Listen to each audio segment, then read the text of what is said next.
gladly. Hopefully. Also, rejoining us for the second hour, segue from breaking the fourth wall to America's pop culture, Cheryl Mack. Say hello, Cheryl. Hello. And joining us for our second hour is the one, the only, the lovely Janice Sanborn. Say hello, Janice. Hello. Okay, we have a jam-packed show for us tonight. We have Star Trek Discovery. We have Star Trek Orville. Oh wait, Star Trek is not part of Orville, or Orville is not part of Star Trek. Yes, it But is. I feel like it should be. Okay. Actually, I'm going to start this with this. Who remembers that Star Trek Enterprise was not actually called Star Trek Enterprise in its first season? It wasn't? Oh, I remember that. It was just called Enterprise. It was just called Enterprise. Oh, okay. It wasn't until the second season that they started calling it Star Trek Enterprise. If I remember correctly, it's because a lot of the fans complained that they couldn't tell that it was Star Trek. Exactly. Put a label on it. Okay. I am going to propose that we write in to the writers of both the CBS and Fox that the Orville second season should be called Star Trek Orville. Yeah. No, I disagree. I just don't see it happening. No. All right, we have a lot to talk about tonight, but we're going to start with Star Trek Discovery and Chris Dolly. Out of everything that happened in the episode, the fifth episode, Choose Your Pain, you have a certain disgruntlement that you would like to share, and I think we should start with you. Chris, what is your beef? As ironic as it is, I'm going to lead into it. See, you guys took a minute in your answers on Fourth Wall, so I'm going to take a minute on mine here. Quite honestly, Choose Your Pain was probably one of the best episodes of Star Trek Discovery, which to me is like trying to pick up a dog turd by the clean end. Okay, Star Trek Discovery had probably Choose Your Pain probably had the best story that was closest to Star Trek that I've seen come out of Star Trek Discovery. With that being said, my problems with it that totally destroyed it for me was the animal abuse that still continued on from the last episode, although they finally gave a decent resolve to it. The first officer, Suru, going completely out of character and condoning the abuse of that animal. And then the biggest thing, one of my favorite movies of Star Trek was Star Trek IV, The Voyage Home. One of the best things about that movie was Spock learning in the 20th century, back in the 1980s, what cursing was, or as he put it, colorful metaphors. In 50 years of Star Trek, 6 series, 11, well now 13 movies, never once have you heard the word fuck dropped on a Star Trek, and they dropped it twice forcefully in a 10-second dialogue. This completely ruined Star Trek for me, because in that future, from Enterprise's timeline all the way up to Picard's timeline, they eradicated abusive language like that. They eradicated. Humanity doesn't even use it anymore. And yet we're going to sit there and be like, oh, this is fucking cool. Yeah, it is fucking cool. No, I'm sorry. You have just... If there was any other reason for me to hate this series, this is the straw that broke the camel's back for me. Screw you guys. You are dumbasses. You are destroying a franchise. I'm done. Okay, did you get to see the Orville? For now. I may relapse later, but for now. Okay, Chris, did you get to see the Orville? The newest episode? Remind me what the episode was. They were masquerading as Krill in order to get the Krill version of their Bible. Yes, I did. And again, it was an excellent episode, in my opinion. Again, a very ballsy move by Jon Favreau and Seth MacFarlane to choose that type of subject matter to try to tackle and even put some levity into. But again, a very solid episode from the Orville. Okay, so Chris Stolley, choose your pain. The Orville or Star Trek Discovery this week? Solo, a Star Wars story. No. The Orville isn't. The Orville isn't really. To me, the Orville isn't pain. So I mean, I guess if that's considered part of torture, I'll take that one. Okay. Charlie Brito, I'm going to start with asking you a question. Did you get to see the latest episodes of the Orville and Star Trek Discovery this week? Yes, I did, and I liked them both in their own individual little world. Discovery, as far as bad words, I don't use them much. I have to be around people that use them too. So to me, it's like no or not. But putting it in Star Trek, if they were going to do something like that, they could have been a little more creative. You know, I've seen movies which I can't name at the moment that when a word popped up, you know, shit or fuck or whatever, there was some creativity to it, and there was such a surprise to it that it was actually funny. But it didn't feel right at all the way they did it. It didn't feel it wasn't funny. It wasn't dramatic. It was nothing. It was like they just threw it in to surprise people, and it wasn't even a surprise. It was kind of stupid because it didn't require that much excitement to say that word. You know, if they had been flung billions of miles off course, and suddenly they stop and they go, oh fuck, or something like that. That could have been something. But you just say it because, oh wow, we'll just say this now. Didn't work for me. Didn't work for me at all. Okay, what did you think? Good. And the Orville, I thought it was great. I thought it wasn't my favorite, but it worked. It worked well, and that pilot of his, sometimes it's a little bit too annoying for me, but I can stand him. I could have swore the captain was going to deck him one a couple of times.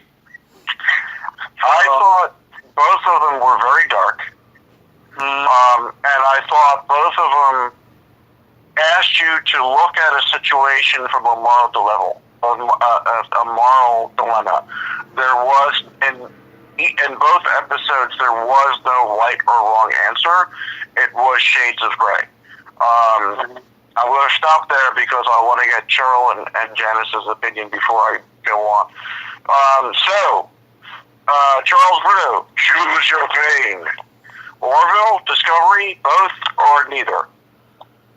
Both. I liked both. Okay. In their own way. And they weren't perfect, but they were entertaining. There were good parts in both shows. I'm going to keep watching both shows because I'm enjoying it. I think Discovery is getting better each time, not including the words they decided to throw in. It's getting more, and it's dark, but I'm enjoying it. I'm not enjoying it maybe as a full Star Trek, but I'm enjoying it. It's a nice Star Trek Galactica show for me, so I'm enjoying it for now. And I always love MacFarlane. So whatever he pulls out, I always love his stuff. So he's working for me too. So I'm okay. I've heard that. My number is.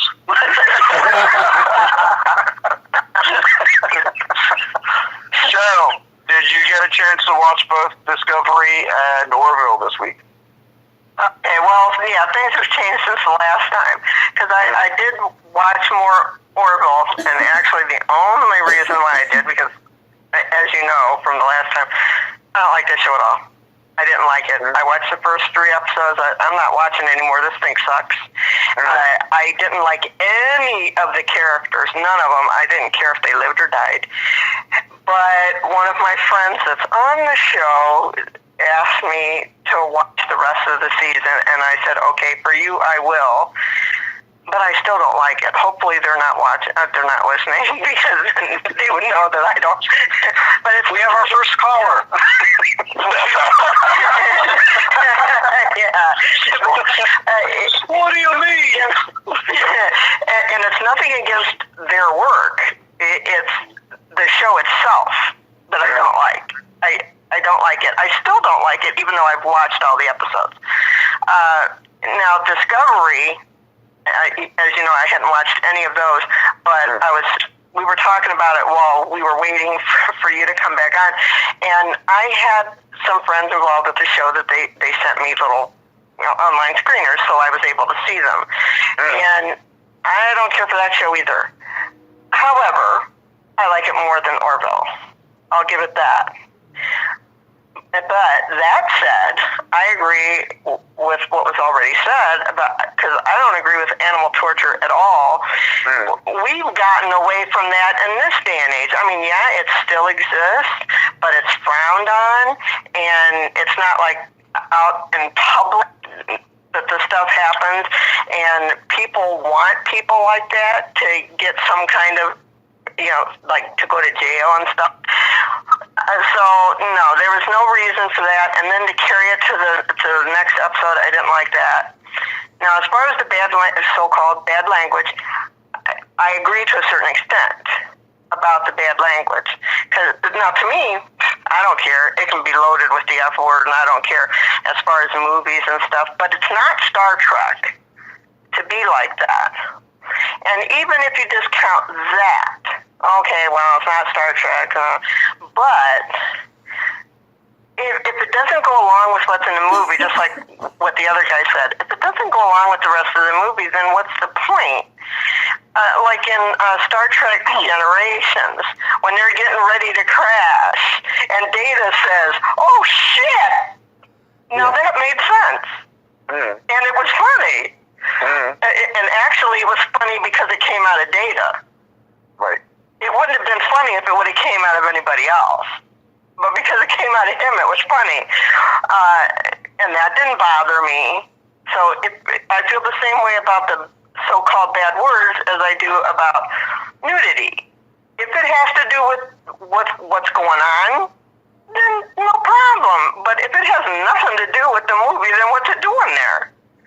And that's how I feel about the language, too. But, yeah, the torturing animals part, no, I don't like that. I don't like it even being on there at all. And I told my friend that sent me that stuff, I said, if there's another episode like that, I don't care how good of a friend you are of mine, I'm not watching it ever again. So, but that's how I feel. But so far, I like Discovery better than Orville. That's the long and short of it. That's her pain. Okay. She chose. That's her pain. So do I need to say shoot? Well, my OCD, I have to say it anyway. Even though you already said it, I'm going to say it anyway. Cheryl, choose your pain. You mean which is more painful to watch? Sure.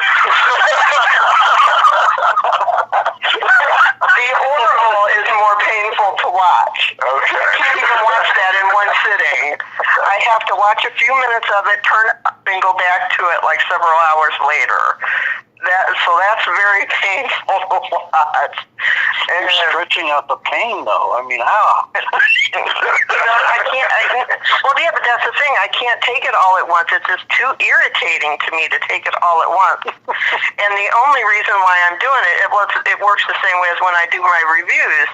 If I'm reviewing a movie that somebody has either sent me online or they sent me a DVD, I have to actually watch the whole thing. There are some reviewers that don't, and you can tell when you read the reviews or their critiques, whatever, and you can tell they didn't even watch the movie, they fast forwarded through it. I don't do that. I will watch the whole thing, but if it's, in my opinion, really crappy and it's irritating, like somebody has a really irritating, like this one movie somebody said to me, "There's nobody in a voice like that," and I'm not exaggerating. "There's just like that." Oh my God, I wanted to just turn it off and not listen to the rest of it, but I had to. So I couldn't listen to too much of her at one time, so I had to watch like 5 minutes at a time of that movie, and I finally got it done and I wrote my review. But that's why I have to watch it. If somebody's asking me to because they want me to review it, well then I gotta watch it. So, even if it's painful. Right. Sorry. Okay, I'm done. On one of our past shows, I had pulled a prank on the panelists where I'd asked them to tell me the worst movie they had ever saw, just in general, and we all had to choose one. And the flip script of it is after they told me what movie they thought was the biggest piece of crap on the planet, the challenge that I gave them was sell it to me as the greatest movie ever made. Trust me, when I got stuck with Twilight, and I had to sell that as the greatest movie ever made, I understand what you're talking about, Cheryl. That is hard to do. Sparkly. All right, Janice, you haven't got a chance to chime in yet, so let me ask you the same question I asked everybody to start with. Did you get a chance to see Orville and Discovery this week? Yes, I saw both of them. Okay. Woo! All right, Janice, tell me what you liked and didn't like about both shows. Okay. Discovery, I didn't particularly enjoy the animal abuse or creature abuse, although I did understand it in the context of the script. And the way I view that and deal with that is, we watch horror movies and all sorts of crazy things. There's a lot of people abuse, animal abuse, and whatever. So, in light of that kind of creativity, I have to kind of just let it sit and be and analyze it more along the lines as to what the script is about and what we're trying to address. I think that it was probably the best episode for Discovery so far, and in part because it was addressing something substantial, and it wasn't just like in solely action, just for sake of doing something active. You had your action piece, but you actually had a real moral and ethical dilemma that was sitting there in regards to this creature, and also with the scientist that decided to take its place partway through, and the damage that he let his body go through. So you kind of have to wonder about his character and why he chose to do that. That's kind of a little interesting. Most people wouldn't probably do something like that. So I think it was a good episode, and I enjoyed it. The Orville, that was very entertaining. It was kind of like a comedy hour. I specifically liked when our friend the pilot was jabbed in the leg, and he was complaining because that was a new leg. Yeah, that was funny. That was funny, yeah. I think the humor kind of detracts a little bit of the danger, but at the same token, you still don't lose sight of what the issues are that are at hand. They essentially killed a whole community of Brill, aside from children and a teacher.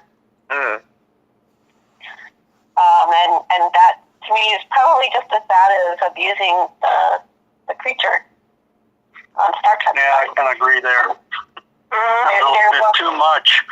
To kill the whole crew as they did, that was a little bit too much. And what did they expect? The kids were going to react. I mean, they killed their parents, basically. Well, see, I think They killed their families. I think the resolution of each show is really what makes it stand out as a difference, though. I think the Orville's resolution to that situation, you know, when he was having that conversation, how they ended the show, when he was having the conversation with the school teacher, Krill, and she turned around and told us, like, how do you think they're going to grow up feeling about humans after what you did today? That left you with a moral question where I feel Star Trek Discovery, even though Michael Burnham let the creature go back into space, you know, there really was no resolution. There was no, you know, we really shouldn't do this ever again to animals, no matter what the situation or whatever the case may be. You know what I mean? They just kind of like, okay, we used the creature and then we let it go. The end. Yeah, but I think that the resolution to that would take longer because of the character dynamic and the specific situation that they're in. I did understand why they did it. I couldn't stand the way they did it because I'm an animal lover too. But I see their motivation was to save the captain at any cost. And they were going to do anything they would have to do to get him back. And it was a moral dilemma. It's something that, I don't know, personally I would do. But they wanted to save the captain at any cost. Well, here's sacrificed anything and anyone. Do it. Here's a good question to ask the panel. I'll get back to what I thought about both shows in a minute. Would any of the other crews, and you know what, since we're talking about the Orville, I'm going to throw in the Galaxy Quest crew here too. Would the crew of the original series, Next Generation, Deep Space Nine, Voyager, Enterprise, and Galaxy Quest have done anything they needed to do in order to get back their captain the way the crew of Discovery did? Chris, I'll start with you. Well, I'm going to break your rule right here because I don't believe any crew of Galaxy Quest or any of the Star Treks would, previous Star Treks would break quite honestly, the Prime Directive. To even save their captains, and this is including the search for Spock, where, you know, they went to a quarantine planet and everything else to get him back, and then get him to Vulcan to, you know, put his mind back into him. Honestly, the only sci-fi show I could see even remotely going the way Star Trek Discovery did would be Battlestar Galactica, the reboot, where they, you know, they did get a little cruel with their Cylon prisoners, and not only abusive, but used them to you know, try to gain into the Cylon community, like when they were trying to incorporate that virus later on in the season that would stop them from being able to resurrect, you know, and stuff of that nature, where that's the only show that I can come to mind, or a crew that could come to mind, that I could see them making that morally gray area decision. Okay. Charles, what do you think? Well, I can see the point there, because both of them, Battlestar Galactica in their show and this Discovery, they're both desperate. They're both trying to save their species, basically, and they will do anything to accomplish that. The other shows, they broke rules all the time. They one comes to mind when Wesley was going to be put to death. I don't remember the name of that show. And they were trying to do everything to keep that from happening because he broke some stupid rule. And in the end, the captain basically says, well, you know what? I'm taking him. Well, that's against, Prime Directive. Oh, listen, I don't care. You know, I'm not going to have you kill my Wesley because he tipped over some plants or something. Right. So there have been, all shows have broken the Prime Directive. Tosh was the biggest one. But there was always a moral basis for it. There was a reason that they did it to save somebody. They did risk themselves many times, the whole crew, to save the captain. All shows did that. None of them ever abused an animal, or I can't. Which is my actual question. Would you think any of the crews would have gone to the point of animal abuse or some other breaking of the moral compass. I mean, the show we just watched, you literally broke the compass. Yeah, you're true. You're true on that. I don't think the other shows had the abilities, or in the times that we were in during those shows, that it would have passed. It wouldn't have passed the censors. It wouldn't have passed any fan, any viewer, anything. But people are hardened and angry and stupid these days, and they're liable to go for anything. And that's what the new Star Trek is. It's breaking and showing all those barriers that we've been breaking for the last 20 years. Mm. And we really didn't hear that much about, maybe because of social media, we hear a lot about animal cruelty now, but we really didn't hear that much about it 20, 30 years ago. And whether it was actually happening, who knows? But now we do hear about it happening, and it's become news, and they want to use it. And I think they're pulling out the wrong things to use, basically from social media, but, Well, I think I'm taking it still for the grain of salt. There's 10 more episodes to go. Well, I think we're missing one. I think we're missing one variable in this too. When you talk about the other crews, they would break rules or bend the Prime Directive or whatever else, even though they still took the moral high ground to save their captain. But their captain, whoever he or she may be, was somebody worth saving. We're forgetting. We're leaving out the equation that Lorca is basically a coward. In this episode, we discovered that Lorca had abandoned his own ship and blew it up. So this was a right reason, so that his crew would not be captured by the Klingons and tortured and killed. I think we're getting set up there, though. I think there's something more to that they haven't told us. But there's going to be a reveal. All right. Well, using what was presented to us right now, Lorca still abandoned his ship. The captain left his ship, left his crew to die. Granted, by his own hand, but he left his crew to die instead of dying with them. According to what we've been told, I actually want to revisit what you're saying right now a little bit later on in this episode if we get a chance to get that far with it today. Okay. But I don't want to go out of turn because we may have spoilers coming. Okay. Cheryl Mack. Yes. In your opinion, would any of the other Star Trek crews break the moral compass the way Discovery did this past episode in order to save their captain? Well, like what's already been said, they have broken certain things, but always because of a moral reason. But the way it was done on Discovery, no, they wouldn't have, and they didn't. But they would have had, like they did in Voyager, they would have had another Starfleet crew do that. Like I mentioned last week, and I'll just mention it shortly, that where that one, it was a Starfleet crew that was stuck in the Delta Quadrant, and they were not only torturing the animals, but killing them, creatures, killing them to make fuel for their ship. And they let themselves think that it was no big deal. But then when Janeway came along and she let them know and pointed it out to them and made them realize and remember that, that's not what Starfleet is. You don't do that. So no, I don't think they would just to get their captain.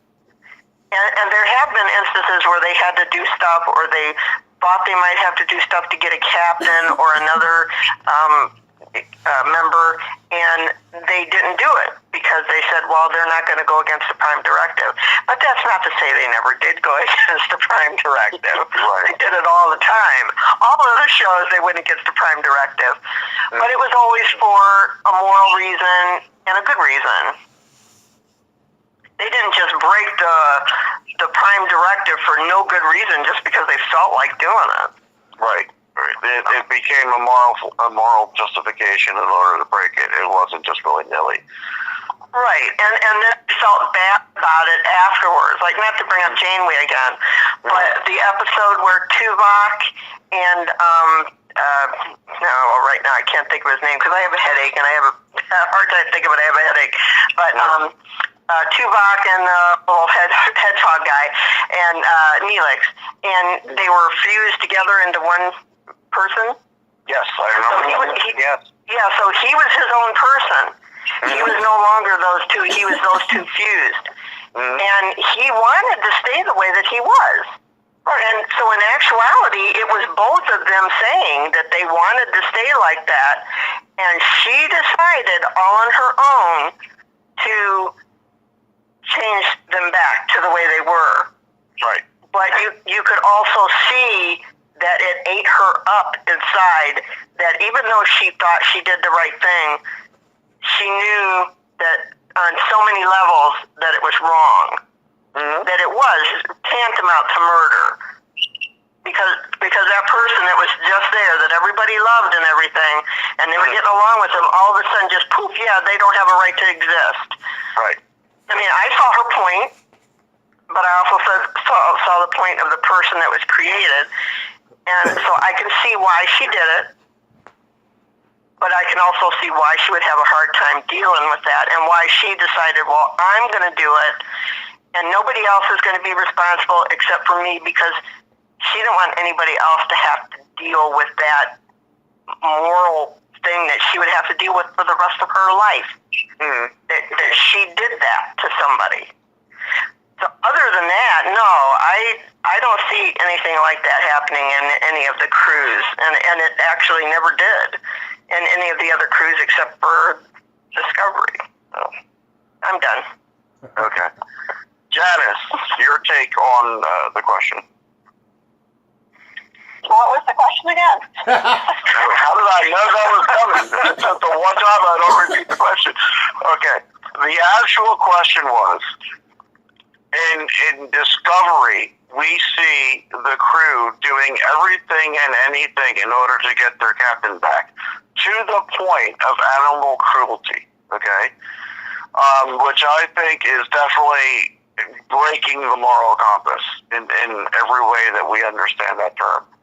In your opinion, and Galaxy Quest being included in this, would the crews of the original Enterprise, the Next Generation, Deep Space Nine, Voyager, Enterprise, or Galaxy Quest, would they have not break the Prime Directive, broken the moral compass to the point of animal cruelty in order to get their captain back? Would any of those other crews have stooped that low?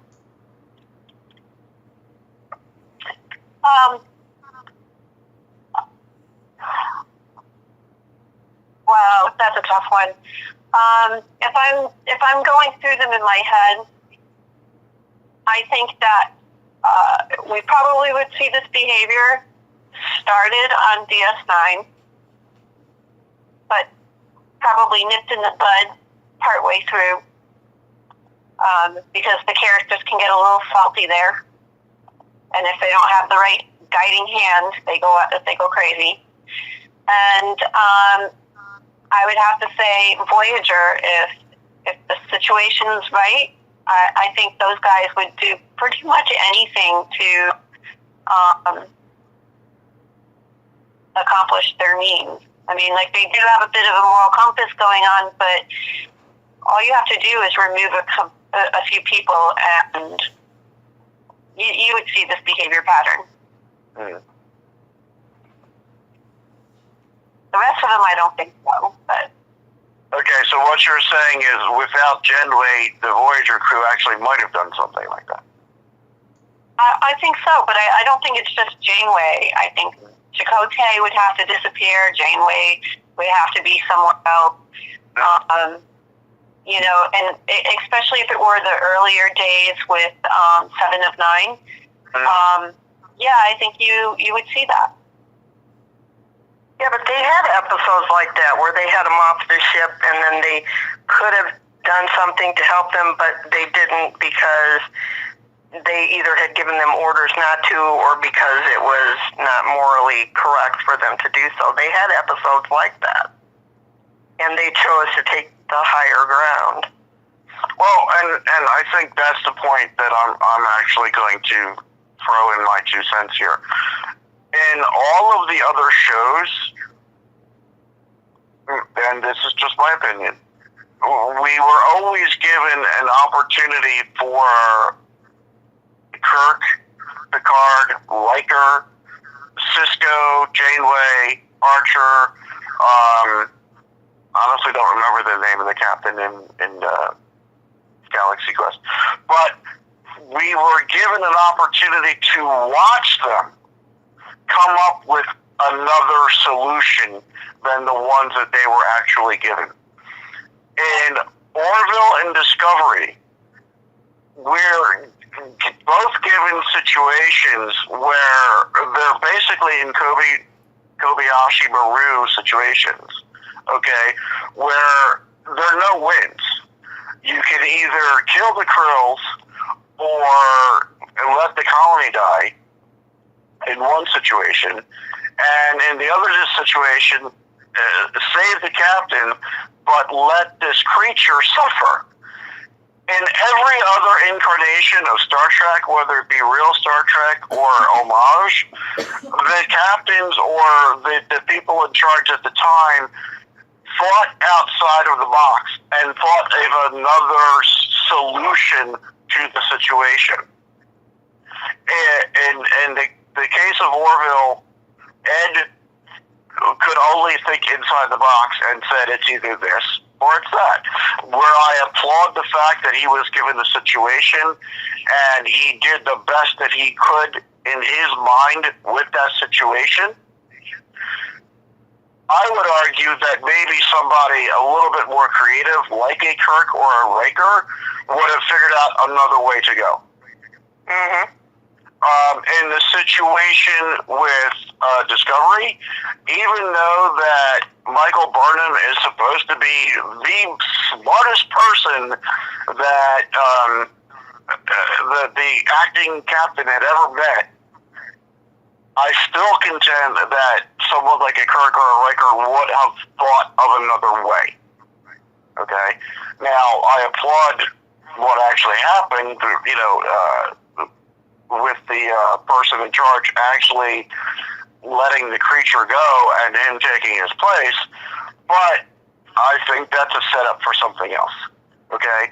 My problem with both shows is I don't see enough redeemable characters in either show.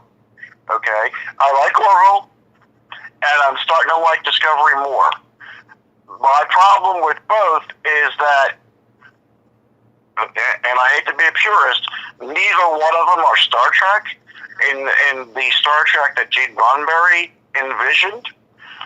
But that being said, I'm going to take a stance where I'm going to say I don't think it's Orville or Discovery. At this point, I don't even think it's an either or.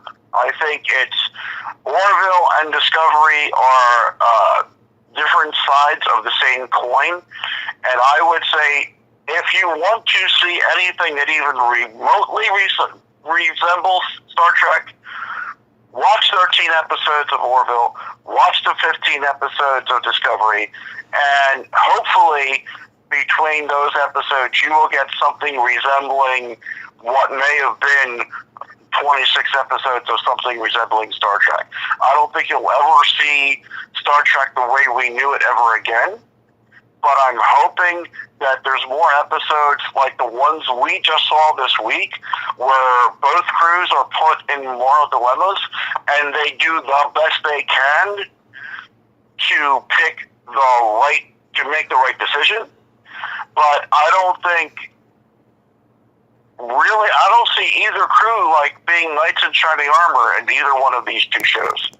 I don't see the Kirk or the Riker that's going to, save the day and save the crew and do the best thing possible and not left feeling like, okay, but was there another way? I don't think either show's being written that way, and I don't think that there's a character on either show that's going to come off that way. I mean, she's even in Galaxy Quest. You know, the captain at the end of Galaxy Quest thinks outside of the box and you know, hits the button. He made a moral decision. Do I hit this button in the hopes that we're going to go back 13 seconds in the past so that I can fix this? Or am I blowing us all up since we're going to, you know, smash into the earth anyway? And he wasn't even a real starship captain. And he made a better decision than I think the people on either one of these shows did.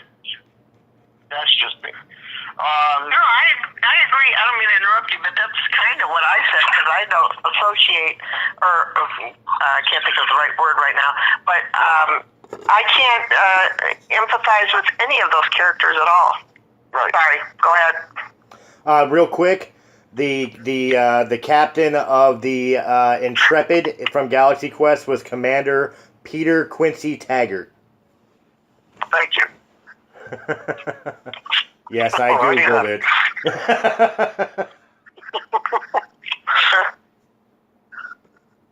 But he was actor Jason Nesmith.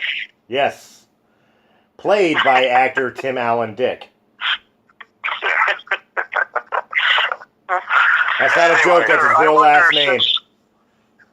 If I wonder if it is a thing about our age, the fact that we remember what heroes used to be, and in today's society, it's very hard to find a hero. They go astray or they mess up, and we seem to be used to that. And I wonder, the writers, probably being a lot younger than we are, that's how they write their so-called heroes these days. Not perfect, never really anyone we look up to, because we know they're going to wind up disappointing us. Well, see, I think you hit the nail right on the head. I think in this day and age, a lot of the protagonist characters are being portrayed as flawed humans, or whatever the case may be, depending on the story that you're talking about. You know, and given a gray area instead of everything being black and white. However, what I think is being lost in translation in that type of storytelling was that the heroes that we knew growing up, you know, the knights in shining armors, the Luke Skywalkers, the incorruptible, valiant hero. Superman. Yeah, the Superman, the incorruptible Superman. It wasn't about the fact that they weren't flawed. It was about the fact that we should be, as a human being, we should be striving for that type of positivity within our own lives. Be our own heroes and saviors to people within our society. You know, strive to be a better person, like this person strived to be a better person. You know what I mean? I think that's what's lost in translation with the change of the storytelling, is we don't have the heroes to look up to anymore. Yeah. Well, it's not just because they're flawed, because all the Star Trek characters have been flawed. Kirk was flawed. I mean, please, he's very flawed. And so was Janeway and Cisco. They all had flaws. But when push came to shove, they did the right thing. That's exactly what it is. These days, they don't. It's like their flaws overcome them, and they can't do the right thing, or it's the most difficult thing in the world to do. I'm sorry, go ahead. No, I was just going to repeat what I said earlier. I'm waiting for someone to be redeemable, and it's not happening. They just, every time you think that you might like a character in Discovery, they do something to say, really? I thought he had something. Like, I'll give you an example. Saru. Chris, I think you mentioned it earlier. I don't remember if it was on tape or not. You have a character like Saru that, as he says himself, was bred to sense death. Okay? Basically, he's prey. Well, wouldn't someone who is treated like prey, someone who is, you know, constantly chased by a predator, have compassion for a creature that was being tortured? Him of all people. And yet you're going to sit there and try to tell me that his overriding emotion to save his captain because he watched his first officer not save her captain overrode his compassion for a creature when he himself was probably, or his race was probably in that situation in the past. Not that exact one, but something similar. No, I did state it that I didn't go into details like you are, but I did state it that it betrayed, to me, it betrayed the character they were setting up for Saru. Yes, and I agree with that. See, I don't know if I agree with that, because psychology related to somebody that's been traumatized or living in a condition where they've been chased around or as slaves or those kind of scenarios, they aren't usually nicer when they are put in a situation where they're now in control. If you study history a little bit and you research black slave owners, they're actually worse than the white slave owners in many cases. So having been prey probably doesn't necessarily mean that he's going to turn around and go, oh, I empathize with you and I'm not going to treat you that way. That's what we would all hope. But when he's in the position that he's in and he has to prove himself and he feels the pressure of proving himself, he's going to make choices that would go against that. And also understanding life a little differently than somebody who has never been prey would understand it. It's part of the cycle. So it might be wise to sacrifice one to save somebody else. Now, Janice, I'm going to say this for the first time on air, although I've said it off air so many times. I love you being on this panel, and I love being friends with you because of the fact that you just did it again. I had my mind set on a certain opinion because of the facts that were presented to me as I understood them. And then you present me new evidence to make me think about it twice. Congratulations. Oh, thank you. All right. Just to let you know, we're at the 5-minute mark, Dan. 5 minutes? All right. We're obviously not going to get a chance to talk about the other stuff that we were talking about off air before we came on air. But you know what? That's what next week is for.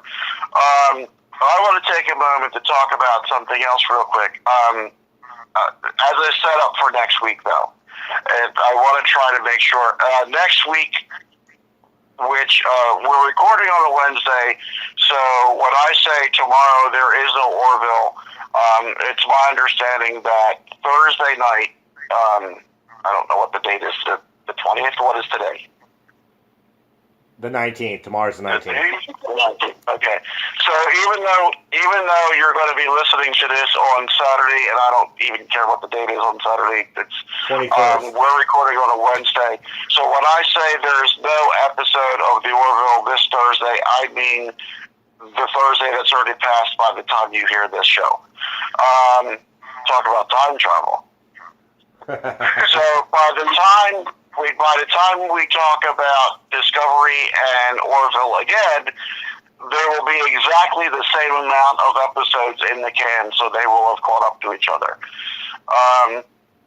One of the things that I want to talk about, and I guess this was a good setup for it for next week, is that in Star Trek and Star Wars and all these other shows, we talk about pop sci-fi culture coming into pop culture, coming into mass culture, and basically we have all this tech stuff. We have all these people that become engineers and this, that, the other thing, because filmmakers. I wouldn't be doing the show if it wasn't for Star Trek, but I've done so many other things that have nothing to do with it, but I always come back to Star Trek when I have off time, or just because.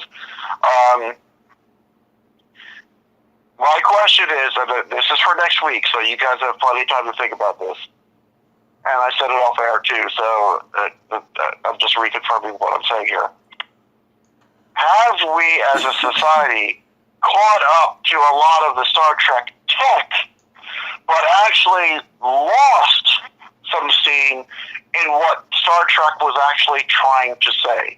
Have we actually taken a step back from that society that is all accepting, that is not racist, that is not sexist, that is not ageist, that is not anything with IST at the end, in the society that we now live in? Instead of the society that Gene Roddenberry envisioned, where we all put our differences aside and got along for the greater good, have we sort of lost that message and only picked up on the tech? I don't want answers now. I want you guys to think about it. That's going to probably be the first question that I ask next week, unless somebody drops a nude bomb between now and then. We already dropped the F-bomb. I'm waiting for the nude bomb. The other thing, the nude bomb. Nude bomb. Yeah. It's a Get Smart reference. If you've never, I know. I thought that's what you said. I was just confirming. Supposedly, there's going to be nudity in Discovery this season. I'm just getting you guys prepared for it now. Okay. In fact, I don't even think we're going to do movie picks of the week. I'm going to start, if you guys don't mind. I just got finished watching Space Battleship Yamato. For those of you who are not familiar but may have seen the animated Japanese cartoon called Star Blazers back in the day, this is the live action version. It actually came out 7 years ago. I don't know why it took me so long to finally see it, because I was aware of it 7 years ago, but I could not find an English translated version, so I had to listen in Japanese and watch the subtitles in English. I think it's a definite watch. I think that I would put it right up there with Star Trek, Star Wars, Battlestar Galactica, Stargate, Babylon 5, all of the major players, Ultraman, if you remember that, all of the major players of space sci-fi. If you get a chance to watch it, definitely watch it. I put it on my YouTube, Talking Trek. If anybody wants to go see it, it's there. So just type in Dan Lauria, Lauria, on YouTube, Talking Trek. I have two of them. It's on the one that I think it's up to like 200 already. So real quick, starting with Chris, tell me what your movie pick of the week is, and then tell me how people can reach you. All right, well, my movie pick of the week, keeping in theme of the F-bomb dropped on Star Trek Discovery, I'm going to choose Star Trek Into Darkness. Because of one simple scene, you have Christine Chapel graciously damn near nude for absolutely no purpose that served the story in any way, shape, or form. Other than that, it was a pretty good movie and a cute little mirror image of the Wrath of Khan in a sense. I don't want to spoil it for anybody who hasn't seen a movie that's been out for a couple of years now. But if you ever seen Wrath of Khan, it's not as good as Khan, but it's got a cute little twist to what happened in Khan. You can find me, as always, on Breaking the Fourth Wall and Raise the Underground here on RadioCastFM.com, as well as on YouTube under Realm of the Mist. And, of course, you can find me on RealmoftheMist.com. Okay, just to give you one correction to what you said, it was Carol Marcus that was practically nude, not Christine Chapel. I can understand. You are correct. I can understand why you would make that mistake. Charlie, give us your pick of the week and where we can reach you. I don't know if I said it last week because my memory's turned to mush lately. Did I talk about Spider-Man Homecoming? You did not. If you did, all of our What's friends- great about you guys? Not everybody has the greatest memory as good as me. All right. So even if I did talk about it, we all did. It was great. We talked about it again. I saw that it was actually playing in the theater, and I went out to City Walk out here a week or so ago, and I got to tell you, it's probably my favorite Marvel movie now. It was well made. It was funny. It was built on a lot of character, and it really, really worked. I got to say, it's probably my favorite Marvel movie now. Nice. And you can reach me at my name, Charles Brito, on Facebook, or my Facebook page, Star Trek Picard, the Pirate, Comics and Memes. Yes, when are we going to be cartoon characters for Academy Earth? I'm working on so many things right now, it's driving me crazy. I can't remember the movie I posted last week, so... Charlie, I hope you don't mind me teasing you, but it's not a very far drive. No, it's not. It's getting shorter every week. And you pronounce your last name Brito? Uh-huh. I've been saying it wrong this whole time. Why did you correct me? How do you pronounce it? Brito. Oh, same thing. Tomato. Yeah, same thing. Just John Max. you name it more. Yeah. John Max, since I can't mispronounce your name, what's your movie pick of the week and where can people reach you? Well, the movie pick I'm going to save for next week because I have to get off of the phone. But people can reach me on Facebook, Cheryl Mack. And I'll say goodbye now to everybody because I have to get off the phone. Bye. It was nice. All right. Good night. Bye, all. Bye, all. And last but certainly not least, Janice, your movie pick of the week and how people can reach you. I don't have a movie pick of the week because I'm a college student that's still trying to figure out how to get all my homework done. All right. And if anybody has any solutions, you can look me up as the Lady Renegade pretty much anywhere on any social media and just send me your suggestions on how I can do this. All right. Sounds like a plan, Janice.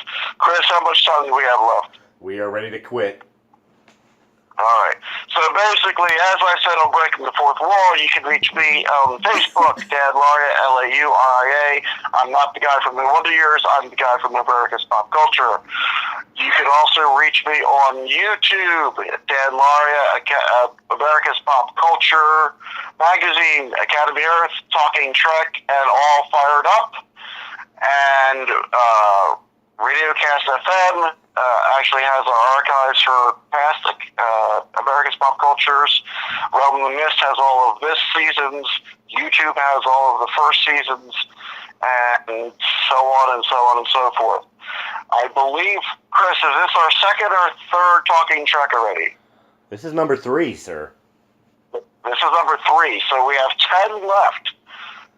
After Talking Trek is over, we're going to keep on going until there's no more new Orville or Discovery to talk about. So, yes. So, 10-ish. So we have at least 10 left, possibly 2 more, because I think Discovery threw us a curve and is actually doing 15 instead of 13. So there might be 15 altogether. We're going to go right into Academy Earth, starring Chris Darley. Who? Charles, you. Oh. Charles Brito, Janice Sanborn, myself, and everybody else that you heard on Breaking the Fourth Wall and America's Pop Culture Talking...